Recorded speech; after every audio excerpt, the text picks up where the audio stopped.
All right, well, let me go ahead and get us started here, and as people join, we'll add them. But thank you for joining today's webinar on behalf of the North American Sport Movement. I just want to thank you for joining today. And if you haven't already joined our movement, you can do that by going to the website, NorthAmericanSportMovement.com, and click the Join Now button.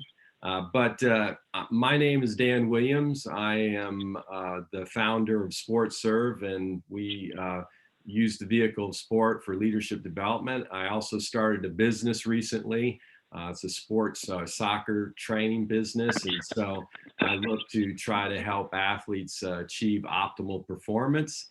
And today we are going to be covering a particular topic, and it's the topic of understanding sport. And so when you think about understanding sport, you might come at it from a lot of different perspectives, but I'm really excited about today's panel. We have a number of people on today's panel that I think are going to give us some unique perspective. The first person I want to introduce is Skylar Bareford. She is the head women's basketball coach at Covenant College. And there at Covenant, she has only been there a couple of years as the head coach, but before being the head coach there, she was at another university, Greenville University, and they won a couple of major tournaments. One was the NCCAA National Championship in 2017. And so I'm excited to have her joining our panel today. Also joining our panel is Yuli Fralacciardi.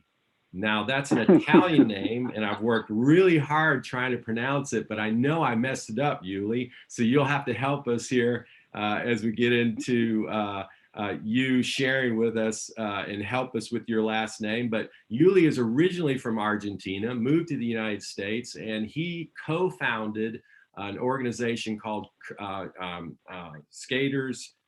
Christian Skaters. And so he's going to share with us a little bit about the skating community and his experience in starting out working at ramps that led to him becoming a believer, actually finding Christ through that experience in skating. And then it led him to starting Christian Skaters. Then we also have joining us on the panel today, Chris Gwaltney. Chris founded an organization called Love Thy Nerd. He calls himself the chief executive nerd at Love Thy Nerd. And Love Thy Nerd exists to help reach people for Christ in the nerd culture.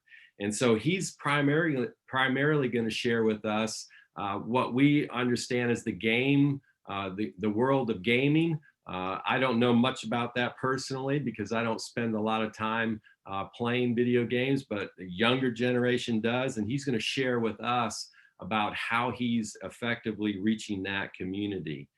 He has an incredible website that I hope you can check out as well that has a lot of resources to help. So with that introduction, I want to just start our time talking to the panel. I have a couple of questions for them that's going to kind of jumpstart things, and then we're going to open it up for questions that from those who were able to join us on the call. And if you're watching this, hopefully you'll follow up with these panel participants as well if you're interested in any of these areas that they touch on. So my first question is for you, Skylar. When you think about college sports, you have a perspective, but for some of our listeners, our only understanding of college sports is basically what we see on television or what we watch and consume through other mediums. So we don't really have the perspective that you have. And so with you being on our panel, I'd love for you to share with us what does the world of college athletics look like for a college athlete? Yeah, and thank you so much, Dan. I think, the first thing that came to my mind was just time. I mean, I think everybody knows that a college athlete versus someone that's a normal student does not have as much autonomy over their time, as much choice. But I think the thing that sometimes becomes a little confusing for people is like an athlete may say, well, I have practice at 4:30, but what that really means is I need to get there at 3 and I might have to go to the training room or do a lift, and then I have my practice, and then I have to eat and afterwards, and then I have to go do this. So all of a sudden practice isn't 4 to 6, it's 3 to 7:30. And I think that's sometimes the number one thing that's a little hard for people to understand, like, oh, it's just two few hours of your day, but it's usually at least 5 of their day. There's not really a way to speed that up, I guess. And then on top of that, obviously they're in college to get a degree, so then if you take out 5 hours of every day and then you add 3 hours of class and just use the 1-to-1 ratio, at least 3 hours of studying, all of a sudden, 11 hours of their day is, studying and sports. And then you think about just college and wanting to build relationships and those types of things. And that's, in and of itself. I think the other thing right now is obviously just we know this, but it's just such a big part of their identity, and what they gravitate toward, what makes them feel safe. And also it can be very hard for, I think, college athletes to connect with other students because they don't have the time to connect with them, and they also may not there may not be a lot in common at the beginning, just a competitive nature, different things. And so sometimes their only community really is with, even if it's not their team, other athletes, just because it's so consuming of what they spend their day doing. And if you have a competitive nature, they are thinking about it consistently.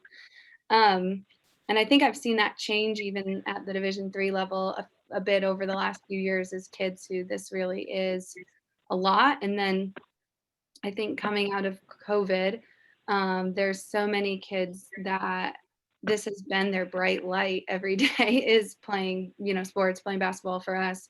This is like what they hope in. Like, and that's not right, but it's just true. It's not fun to go to college classes where you're being lectured at literally, like there's no more interactive classes, there's no more of that. So now this is even more so like the thing that they're looking completely forward to. So that's just on some of the first things that come to mind. Wow, there's a lot in there with when you think about it from the perspective of an athlete who's competing at a high level and has worked hard to get into college and is playing college sport. I heard a little bit about a little evidence of isolation, perhaps, but also focus. I mean, they have a real strong focus in a particular area. So the next panelist I want to kind of ask a question for is Yuli, because Yuli, you're thinking, I'm thinking in my mind now, you're into skating, and you started out in the skating world, and you also are involved in surfing, and you're involved in other action types of sports. And when I think of the college athletes experience, how is the skaters world different? What does that look like for you? Are there some things that are similar, or are we talking about a totally different world here? Well, first off, thank you guys so much for having me. And I'm sorry that I can't see you guys. I'm at my dad's house. I'm in Colorado, and I'm spending some time with him. And I realized that he doesn't have Wi-Fi at his house. So I kind of panicked a little bit. But no, that's a great question, Dan. Like, honestly, there's a lot of conversations going on right now with what is skateboarding, because skateboarding, surfing, there's talks, whether it's a sport, whether it's recognized. I mean, kids aren't going to college for skating, you know what I mean? But however, a very exciting thing that happened over the last few years is that skateboarding and surfing are now considered, they're talking, and skateboarding is being introduced in the Olympics, which is causing this huge flux of people that are basically looking at these people as athletes. And that's like the first time. I mean, I've always noticed, that they're athletes, but it's actually a sport, and we're still talking about that, within the skate world and the surfing world. But it's a really neat. I'm kind of walking through this really neat thing because I'm also noticing that there's skate coaches now. There's families that are raising their children up to skate, which when I think of that, well, skating was a very gnarly and hard type of culture. Like, we're still figuring it out. Is it a sport or is it a culture? Because I'm in a lot of panels in the Olympics and all that, and it's so funny because skating is judged a lot by style too, right? And so this is going to be very interesting how it's going to be judged in the Olympics. So as I'm hearing Skylar talk about, college and all of that, it's like, believe it or not, in some places like Brazil, there's even talks about, their schools and stuff allowing skateboarding to be part and recognized as a sport. So that's just a really neat thing, and I kind of look at it as opportunities, but that's it's one of those things that, with it being in the Olympics, I don't know if you guys know, but there's also different clubs and different competitive circuits out there that are going on. I mean, I know you guys know about the X Games. I know you guys know about, I don't know if you know about the Mountain Dew Tour and all of that.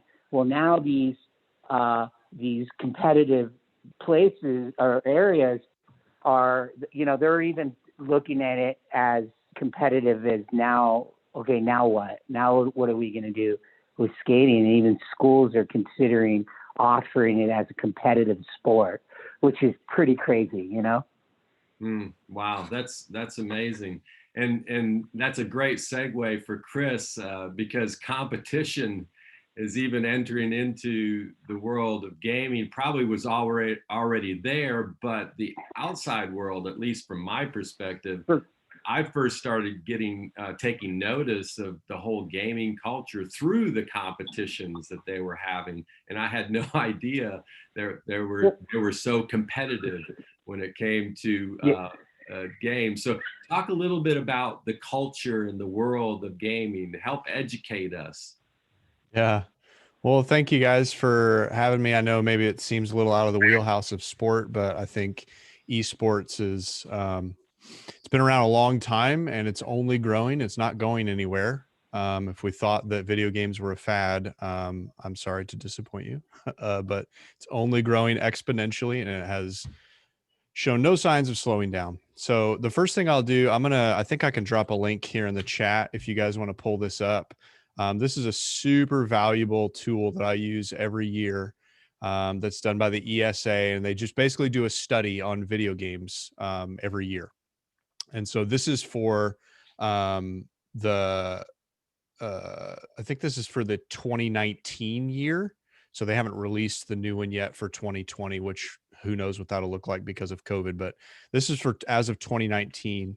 And just looking, I'm kind of going to look at the very first couple pages here. I'm not going to go through the whole thing. It's really long, but I know people like stats. I like stats. So just in terms of video games, this is just in America.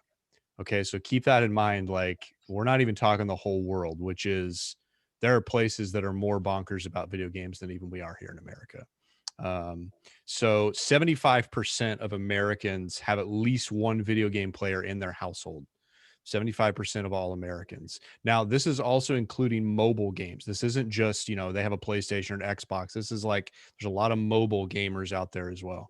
The next thing I want to draw you to is the 214 million video game players in the US, which is a lot. Again, this is just the US.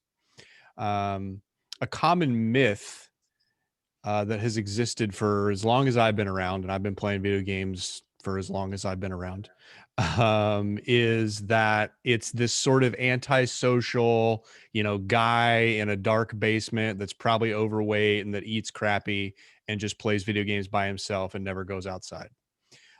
This is largely false, especially today because of the internet, because of the digital landscape and social media and all these things. Gaming is largely a very social activity. You can see there on, well, I think it's page 6, 65% of video game players play with others. And you can kind of see the breakdown there of the people that they're playing with. Um, I've actually kind of started to get rid of this language that I used to use, which is I had like my online friends and then I had my in real life friends. And I've actually stopped saying that. I think a lot of us have learned over this past year with COVID, where we've only been able to mostly have online relationships. They're just as real as any other relationship and can be just as fruitful, in my experience, than relationships we have in person. Um, so that's just kind of a very broad strokes of video games at large. But if we're talking specifically esports, which I think is what really applies for y'all, that's a whole other that's a whole other level to go into. And I'm just going to talk about one game, and this is called League of Legends. League of Legends came out, I want to say like 2010, 2011, pretty quickly had a professional scene. And it's actually how I kind of got involved in doing like gaming ministry, because it was right around the time that Twitch started. If you're not familiar with Twitch, it's this giant online streaming platform where it's not even just for video games anymore. I mean, people get on there to stream podcasts, they stream cooking shows, they stream art things, like they do everything on there. But it started for video games. And League of Legends had this professional scene where you've got these pro players who are streaming to 40,000 people at any given moment. They're probably 18 or 19 years old. They're making a stupid amount of money playing video games, and they acted the way you would think they would act, which is like idiots. And so it's a very young, very new sort of industry, and it's only grown to the point now where Riot, they're the ones that make League of Legends. They've created their own, for lack of a better term, NFL for League of Legends. So they salary their players. They have, they have nutritionists, they have psychologists, they have coaches, they have, I mean, all of it, like everything you would expect from a, professional sort of sport industry. Like they have all of that. Back in, I want to say it was like 2015, they did their world championship at the Staples Center. So the Staples Center here in LA, that's the Lakers. Okay. You guys know the Lakers? Ever heard of them? They did the world championships for League of Legends there. They broke the website. And the Clippers. Yeah. I never heard of them. They broke the website for the Staples Center when they put the tickets on sale. They crashed the website in like 5 minutes because they couldn't keep up with the traffic for people wanting to buy tickets. This is a video game.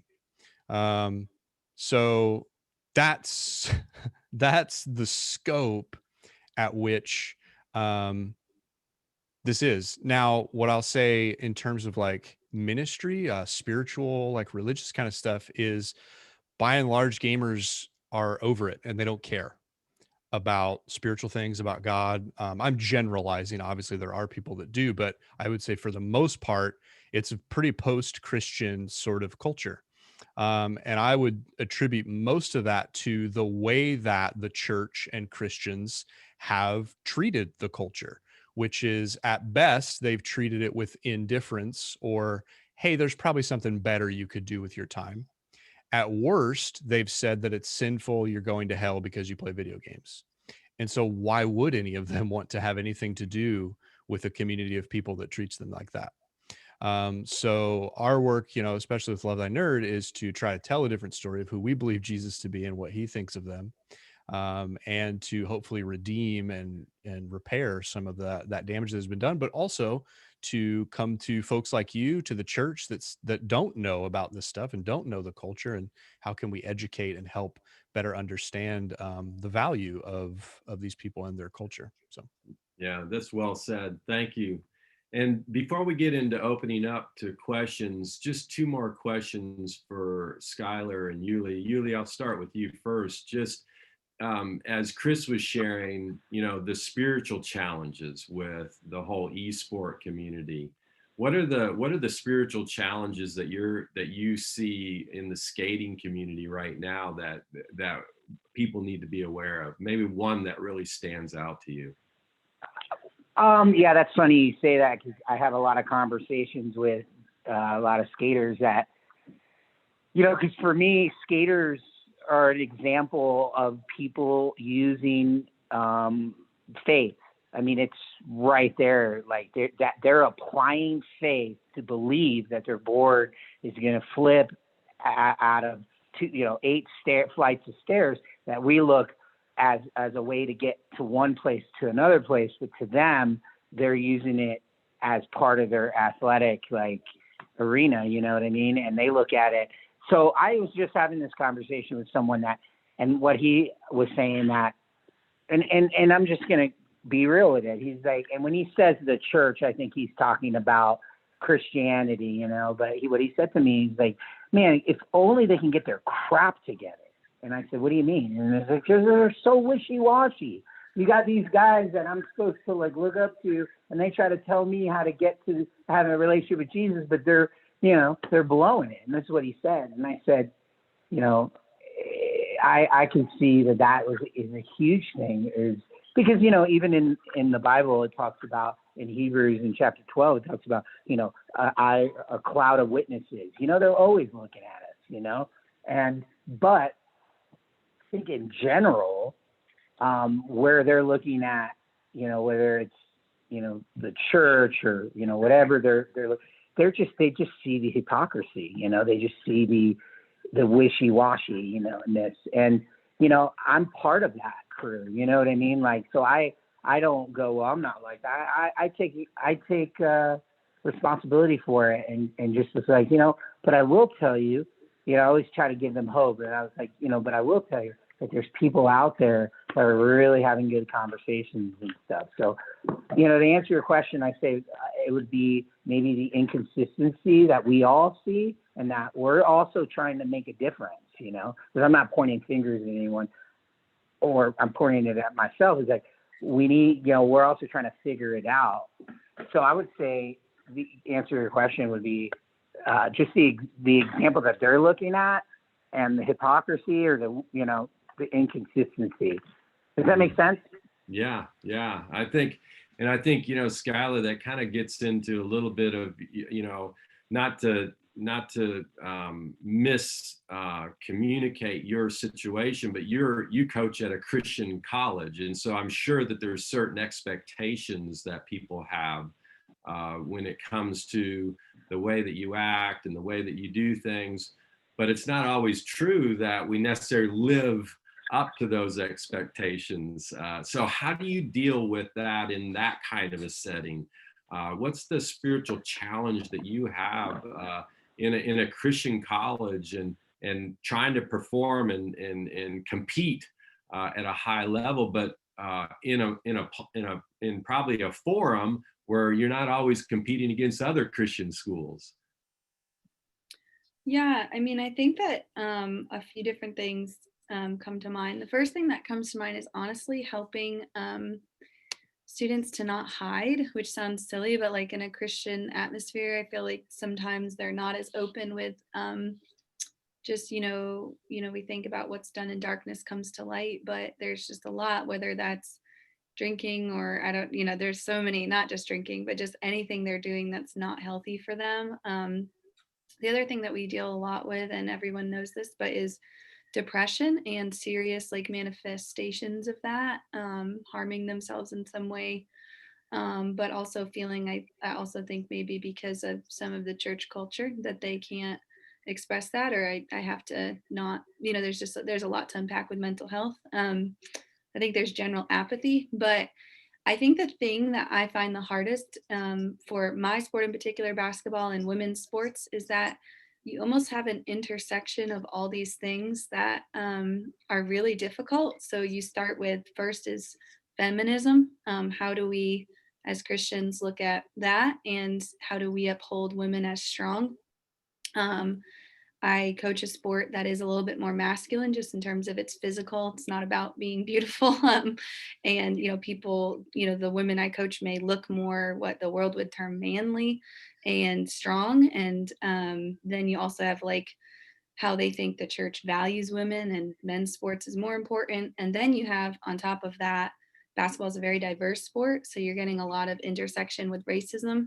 And then last, you have the LGBTQ movement. And in women's basketball, everyone knows it's a very overarchingly gay sport and very prideful in that fact, and that we're going to lead the charge in this. That and women's soccer would be right up there. And so all of a sudden, you're coaching women's basketball at a Christian institution that holds to what the Word of God says, and the actual culture of women's basketball is basically saying, let's push everything that may not be in line with what we're saying. So there's a lot there to unpack, and that's not the purpose of this, but just to say, like, in this sport in particular, and I feel like in women's sports, it is hard for my women sometimes to be like, people, Christian people don't value women. And, that's not true, but I think they feel like that, like we are the less than. And then you have a movement that's telling them you're exactly the same, or you should be. And there's a lot there so I think it's a lot deeper. And you see, like, I think of it as like the spiritual warfare of, like, it's not just this very outward thing, it's all these subtle influences through the media that they're being told that you have to work with. So that kind of was what came to mind. You answered, it's just like a lot. But I just think this is a panel to be honest and talk about that and help people understand in some of those premier, especially women's sports, that's a lot of what's happening, especially when you think of its intersection with faith. What is true, women are strong, but in what way, so. Yeah, and that's why I was so excited to have this panel, because I mean, you're just hearing, I mean, these great perspectives from seemingly different kinds of sports expressions. But as we seek to understand sport, we're seeing some common themes emerge. So let me open it up for questions from those who are on the call. And if you would, when you ask the question, just tell people, give people your name, because others will be watching this webinar later on, just so they have a reference as to who you are, and then ask your question for either Skylar, Yuli, or Chris. Hi, Wendy Hinman. I don't know who I want to ask this question to, any of the three of you, because to me, with the gospel, one of the things that really builds disciple making, I think, is community. So in basketball, we have a team community. In skating, we have like an outlaw community, and I'm concerned about it's kind of it sounds bad, but it's kind of a good thing. And when you bring the competition into it, I think that's a downside of what can happen with the community. And with Chris, I don't even know how you form community. I mean, I can imagine, but that's not my world. But how would you guys use that human need in proclaiming the gospel? Hope that question's clear enough. Yeah. So we've been building our online community for about 7 or 8 years. We have about almost 3,500 people in our Facebook group. We're approaching like 1,000 people in our Discord community. Our Twitch community is somewhere in between those, who knows? And really, in my experience, like, people build communities around the things that they love, their passions. What I like to say is everybody's nerdy about something. You just have to ask them. It seems like Dan, it's probably golf. If you just ask Dan about golf, like, he probably won't shut up about it, you know? Like Wendy, maybe for you, it's backpacking and hiking. Like you mentioned that earlier, you probably wouldn't shut up about that if I asked you. If you ask me about League of Legends, I'm not going to shut up about it. And who doesn't love talking about those things? And so if we can approach that with genuine curiosity, without the agenda, that's where relationships are built. For us, we have one of our core values with Love Thy Nerd is that people are not projects. I think this is something that we've approached evangelism in the church as like projects, or souls to be saved, or notches to mark on our Bible, because we love metrics and we love success, and we love it. Our brains work that way, so it makes sense. Our brains don't work in the nuance of relationship and journey and all that mumbo jumbo. And so for us, that was something that we wanted to say from the beginning. You know what, like, people are people too, and we just want to treat them as such and build those meaningful relationships and to earn the trust and earn the right to be able to talk about the deeper things. And what I've always seen from my experience is that when I become that safe place for people, I don't have to do anything. They come to me with the questions. They come to me and say, like, hey, I'm going through this really hard time. Like, will you pray for me? Or, hey, like, what do you think about this thing? You know, like, it honestly makes it, I shouldn't say easy, but makes it a lot simpler than what I've seen approaches to evangelism in the past, which is like, you know, what's our strategy here? Like, how do we get that wedge? How do we, you know, like, bring the conversation to this point so I can, like, hit them with this thing? Like, it takes so much of that pressure off when you can just be people to people. And especially, as I mentioned before, in nerd culture, because they've experienced that other way so often, uh, they don't have any time for it. They're not interested. If they get the slightest whiff of inauthenticity, they're out. See you later. Not dealing with it. And so for us to approach with that authenticity is the most meaningful thing we can do.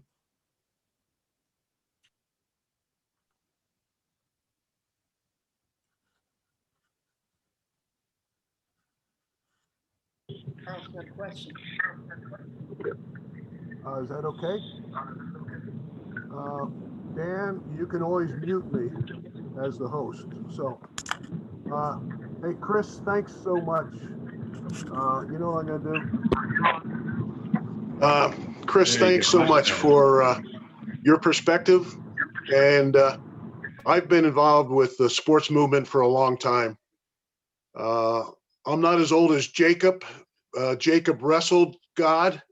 And, you know, that in 2013, when they said that the Olympics was going to be removed from when the wrestling was going to be removed from the Olympics, that really hurt guys that, you know, were involved in God's favorite sport and man's oldest sport. But when I was in Jakarta, Indonesia in 2018 for the Asian Games, you know, I got to see the wrestling, I got to see other sports, but then I also got to see bridge played as part of the Asian Games, and I got to see in sports, esports, and it just helped me understand that there is such a big following, such a big competitive thing, and that the church needs to be involved there. And so, thank you for Chris for what you're doing, and I know you have a staff of people that are working there, and that you've been able to connect with the sports movement, and and action sports. Uli, you know, God bless you as you're flipping upside down. I've been flipped, but I land on a mat, you know, and so, you know, anyway. I'm very grateful for what you guys are doing and bringing that perspective, and that you guys are insiders. You can minister and you want to minister. And so God bless you. Yeah, and I think that brings up a good point for those who are listening and kind of jumping into this. So, Skylar, Yuli, Chris, help us understand how would if we're an outsider. So, if I'm not a skater, if I'm not a gamer, if I'm not a woman basketball player, which I'm not, how do I connect? How can I serve? What are practical ways, either directly or indirectly? All right. Well, I mean, majority of skaters are attention seekers. You know, they like people watching them skate. As a matter of fact, if you see a kid at a skate park, if you just hang out there, you'll see a kid probably sit there for a few hours practicing that one trick, you know, trying to land it and falling and falling and falling and falling until somehow he lands it. And everyone at the park, because he's been trying it for like an hour, hour and a half, everyone at the park has his attention. So I would say just being present. And I mean, I've seen a lot of skate parks being built more and more now, which is awesome. But when I was growing up, we didn't have that. We had to go out and skate, and get kicked out or, get screamed at by people and stuff. And some of the places that we used to skate at were churches, because they had the sickest rails and, it's just perfect. It was like as if God did that, you know what I mean? And we'd always go, all right, let's go skate to church, But the problem that we ran is that they were always chasing us out of here, But I think now churches are building these skate parks. So I would say if you're trying to connect, you try to understand, what you're dealing with. And skating's always been seen as rebellious. You know what I mean? We're breaking and entering. We're drinking. We're smoking. You know what I mean? And it's like that's what the whole sport or culture is all about. So we try to make a difference, by being present and meeting that need. Like what Skylar was talking about, community. I mean, that's what we try to build.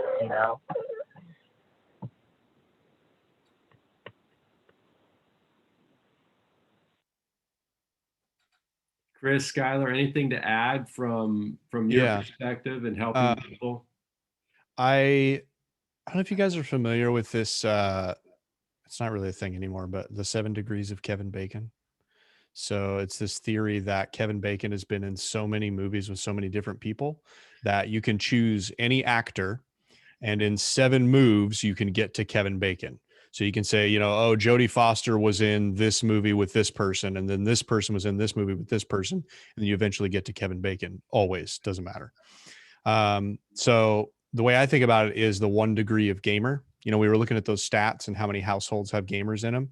And probably even as I've been talking, all of you guys have had like a person in your mind that you're thinking of that's like a significant relationship in your life that is a gamer, aunt, uncle, cousin, kid, grandkid, friend, whatever. And I think part of the work is like what I've said in this is making them feel like what they do with their time isn't stupid. Pointing them to us, like I shared our website there in the chat, send them over to us, to our community. I think just undoing some of the work or the damage that's been done will go a long way in helping people feel safe and heard. Yeah. And Also, we're a nonprofit and you can give us money if you want. That's all. Yeah. I think that I'd add all those are really good. Spending time. I think the other thing is, this is funny, but I was thinking about how, like, for my student athletes, they are actually also very physically and mentally tired generally. Like I feel like besides the first few weeks, like they're usually, not running on 100% for about 6 months. So I think some of the people closest to them that have cared the most for them are people who get them a meal or invite them into their home, which obviously question mark, but just um, kind of bring them out of almost what they're doing, which is so encompassing, and they base so much of their worth on their performance and say like, yeah, it doesn't matter. But also even like they were saying, showing up for their games, like people outside and being able to be somebody that says like, oh, you did great. But I mean, just looking at your local college and on the roster, seeing if there's kids who are not from there and probably don't have anyone who comes to the game to see them. And I don't know, just that kind of thing. But I think the other biggest thing in sport is coaches. I just think there's a huge need to love and care for the coaches who probably are working 15 hours a day for 6 months or whatever, and probably aren't feeding themselves well. That's a huge thing. Coaches are notorious for eating really bad during their season, which is so funny, but not funny. But just, you get home and you have to watch film for 3 hours, like you're not going to cook for yourself or do something. So I think there's also a big need for that person to be cared for who's carrying the burdens of their team. And that would be a way I'd say, before you even think about the team, think about that person and how they can be cared for, I think is also really good. What could Rance, Sky? What could? Yeah, I mean, Rance, that's a good question. I really think that churches are really missing the opportunity to just like I mean, one of the ways is to do like kind of, exactly what Chris is saying, like not a project, like not trying to evangelize, but I mean, a meal, like bringing them dinner, like being like, here's like, I mean, I'll tell you guys, like when we start the season, like I buy 10 like frozen dinners because I know that there's going to be nights where that just can't happen. Now I'm more conscious, but especially young coaches, yeah, doing a meal train like that really like would be big time. Because we also eat out so much. So I think the other thing, and even not being like, I'm bringing you this and now I'm going to stay at your house for an hour and talk to you, because they may be like, I can't talk to anyone else. Like I just cared for my team. I think counselors like checking in, because like I'll tell you guys, in my first year of coaching, I mean, I had 2 girls with SI or suicide ideation on my team. Like that's a large thing to bear.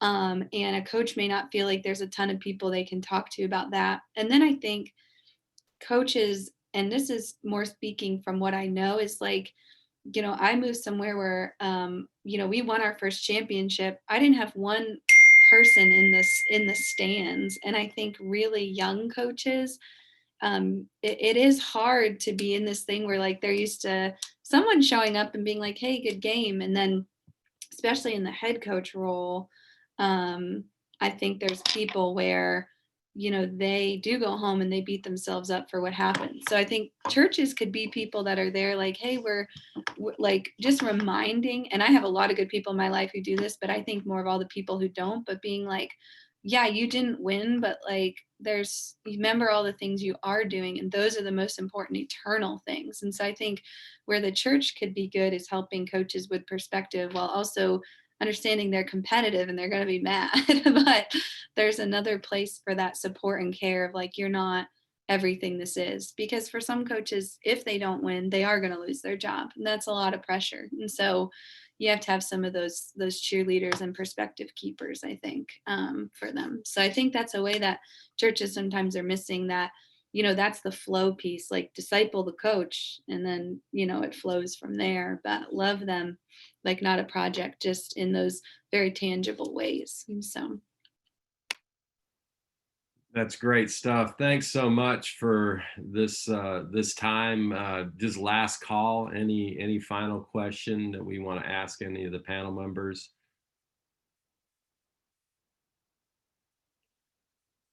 All right. Well, wonderful. Thank you, Yuli. Thank you, Skylar. Thank you, Chris, for helping us understand sport a little bit better.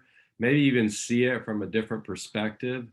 See opportunities that perhaps we can have. But also, I think this has been enriching for us, just as we're hearing from other perspectives of sport, like understanding what the esport community is learning, that can help inform even a very competitive world of collegiate sports, or a real tribal world of action sports like skating and surfing. I think there's so much that we can learn from each other. And the beautiful part of it is, God put us on earth here with a mission, and we all share that same mission, but we have different passions. We have different ways of expressing our creativity and our way of interacting with the world around us and expressing ourselves, but we all share this same mission together. And that's what we're trying to accomplish through the North American sport movement, is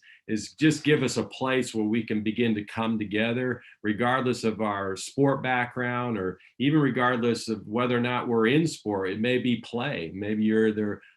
Maybe you're working with children and you're just playing, but we know from play that we can learn so much. Or maybe you don't even like the word play and you just say, hey, all I do is game. I play different kinds of games. Well, you've heard from this panel that there is a lot of different ways that we're trying to connect within the North American sport movement. So you're welcome to join.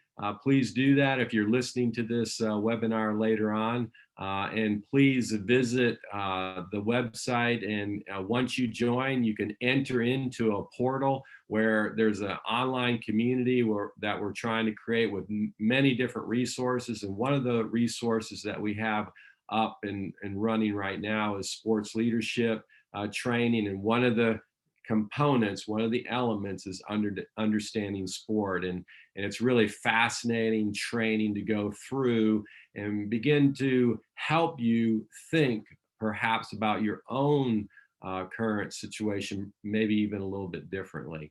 So we just thank you again to the panelists. Thank you for joining the call. For those of you who joined, and have a wonderful weekend.